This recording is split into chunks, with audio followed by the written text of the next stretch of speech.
Salut les amis, c'est Alexis et je suis très content de vous retrouver pour vous faire une petite vidéo sur la fonctionnalité des canvas de ChatGPT qui viennent de mettre à jour. Elle vous permet de retravailler du texte, du code, etc. Et maintenant, justement, on peut prévisualiser quand on fait du code HTML, du code front-end, eh bien, on peut prévisualiser ce qui a été généré.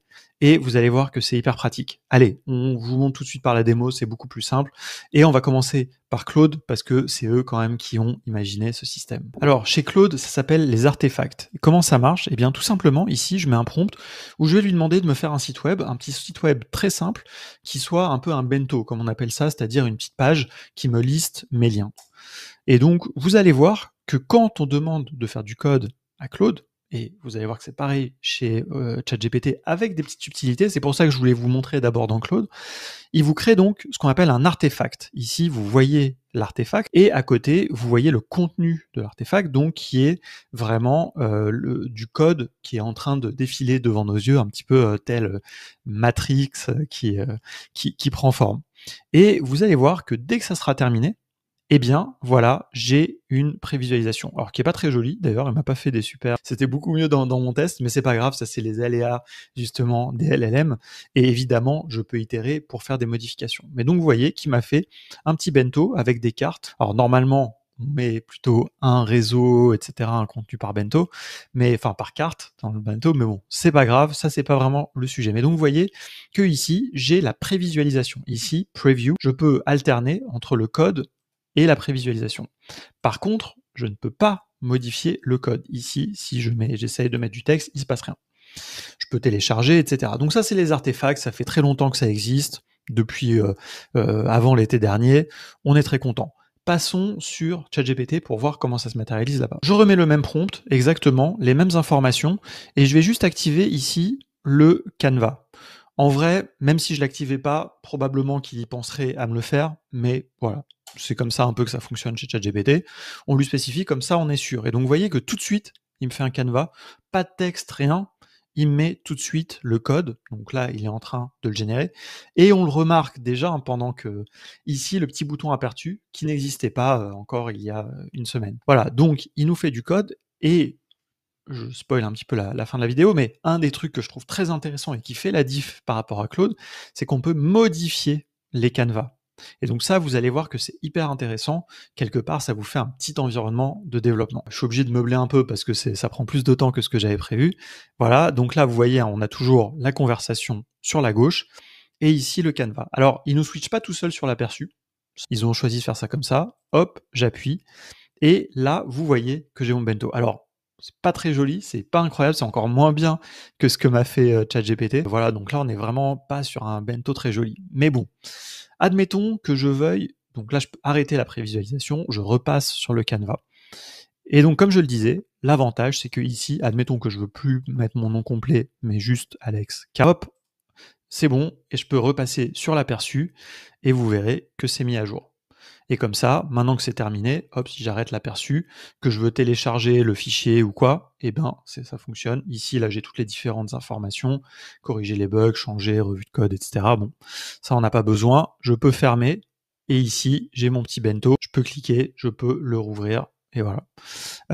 Et ici, si on veut le copier, alors si on veut ouvrir la console, ça servira pas parce que c'est pas du code front-end. Donc ça, c'est aussi un truc qui est important, c'est que la console, c'est pour le code plutôt back-end. Donc là, ici, ça change rien. Il n'y a pas de sortie de console puisque c'est pas une exécution dans le back-end. Ce que c'est très bien faire aussi ChatGPT, il peut vous générer du JavaScript back-end ou du Python pour traiter des données, des choses comme ça. Mais là, on est sur du code front-end, HTML, CSS, JavaScript. Je lui ai demandé un site web, donc c'est forcément front-end.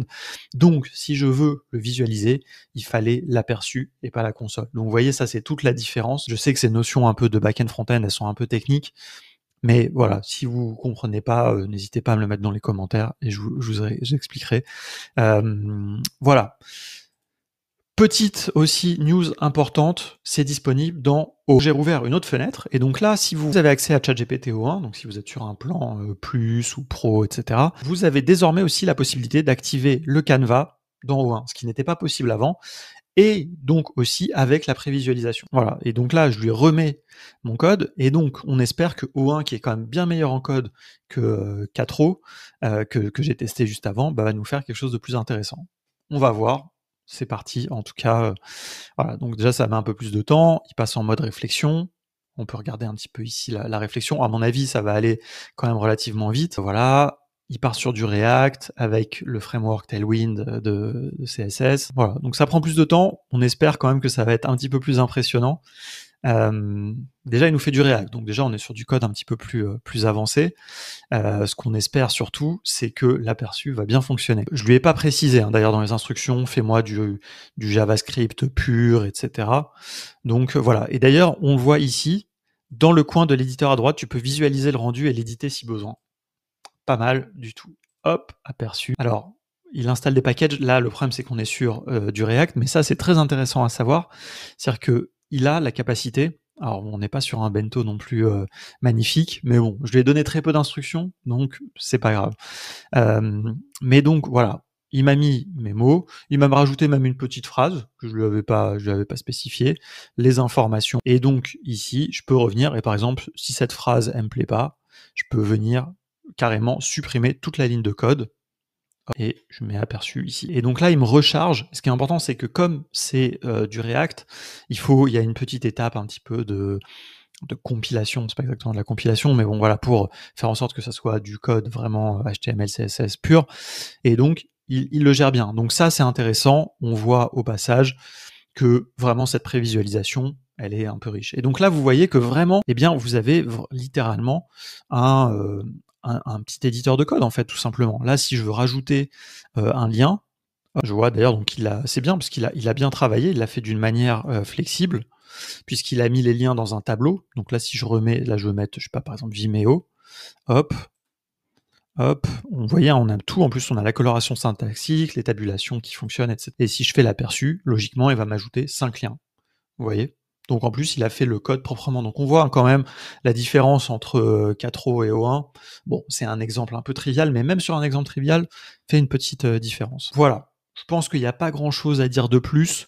On espère que nos amis de chez Claude vont permettre évidemment de pouvoir modifier les artefacts, comme ça on aura quelque chose d'équivalent, mais en tout cas, encore une fois, eh bien voilà, toujours les allers-retours, la bataille de l'IA. Nos amis de ChatGPT reprennent encore un petit coup d'avance, voilà, en ajoutant la prévisualisation. C'est hyper pratique. Ça vous évite d'avoir à aller dans des outils comme Cursor, comme Bolt, qui seraient vraiment les bons outils hein, si vous voulez travailler sur des projets un peu plus avancés de code. Évidemment, aujourd'hui, il faut plutôt aller sur ces choses-là.